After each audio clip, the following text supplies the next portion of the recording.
We are continuing to follow breaking news out of the airport in Honolulu, where there are reports of multiple people injured from air turbulence. Dallas Ontiveros is at Daniel K. Inouye International and has the latest. Good morning, Dallas.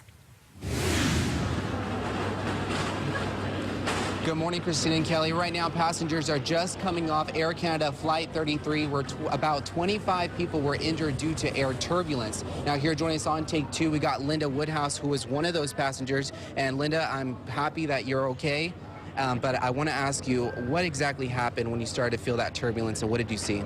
We were past the islands, probably half an hour to an hour, and started to feel a little bit of turbulence, and that was unexpected, and the plane dropped.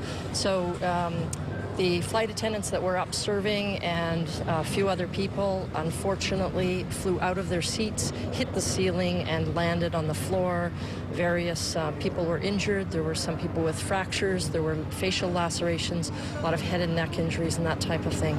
I can't commend the flight attendants, the pilots, and the medical assistants that came up. We had 4 physicians on board, paramedics, an ICU nurse. They triaged all the patients, treated them, undertook an examination of what was going on so that we could make a decision as to whether they were going to return to Honolulu or continue to Sydney. And we flew for probably another hour or so, and they decided to return to Honolulu. And the flight left a little bit after midnight early this morning. It was expected to arrive in Sydney a little bit later today. But when you talk about the turbulence and you say that passengers and flight attendants basically flew from the ground and hit it on the ceiling, what kind of injuries did you see? Was there any blood, broken bones, fractures? There's broken bones, and some individuals had facial lacerations, so they had steri-strips and treated those. Other individuals, that time will tell how severe the head and neck injuries. When they flew up and hit the lady in front of me, flew right out of her seat. She said she had her seatbelt on, so it's possible that in the turbulence that released and she flew up and hit her head. I tried to grab her and hold her down. So those types of injuries, it's probably 24 to 48 hours before they know how severe some of them might be. And you mentioned that you started to feel the turbulence once you passed the islands, and there was kind of this moment where the pilot had to make a quick decision whether to continue to go over to Sydney or to make an emergency landing here in Honolulu. Is that right? Well, when the turbulence hit and we dropped, that was unexpected. And so then the pilots had to deal with the aftermath of that. It was totally unexpected. We had injuries, and they flew for about another hour while medical physicians who were on board, ICU nurses, etc., assessed everyone and said, do we turn around or not? So he took his time to make the right decision to then turn around, and they had the crews on the ground here to meet us.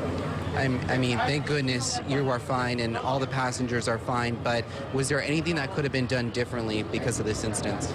You know, I don't think so. I fly a lot. I probably fly once a week. I've been in a lot of turbulence. It felt a little bit different to me, but it was so quick and so sudden and so unexpected. I'm not sure we could have done anything different. Sometimes people are up serving. Sometimes people have taken their seatbelt off to go to the washroom. If you expect it and the seatbelt sign goes on, it's one thing. When it's unexpected like this, I've not been on an aircraft that's dropped that quickly, that unexpectedly. And from what I understand, you guys are taking a brief break until you guys are going to be boarding again. Are you going to be staying here, or are you going to make your way back to Sydney after this? From what they've told us, we're staying here overnight. We're Canadian, and we're in transition. We're moving to Australia, to Perth. So we're going on, but whether that's later tonight or tomorrow, I think they've got to check the aircraft out, the crew, and figure out what's going on, whether Air Canada will bring another flight in or everything's up in the air. So I think they've just made a decision. We'll go to hotels for now, and then they'll let us know. All right. Well, thank you, Linda, so much for just sharing what happened inside, and thank goodness you're okay and everyone else is okay. So like I mentioned, everyone, details are still developing. As soon as we get more items confirmed, we will keep you posted on our website at khon2.com or in our later newscast. Reporting from the airport, Dallas Ontiveros, sending it back to you, Christina and Kelly, with more.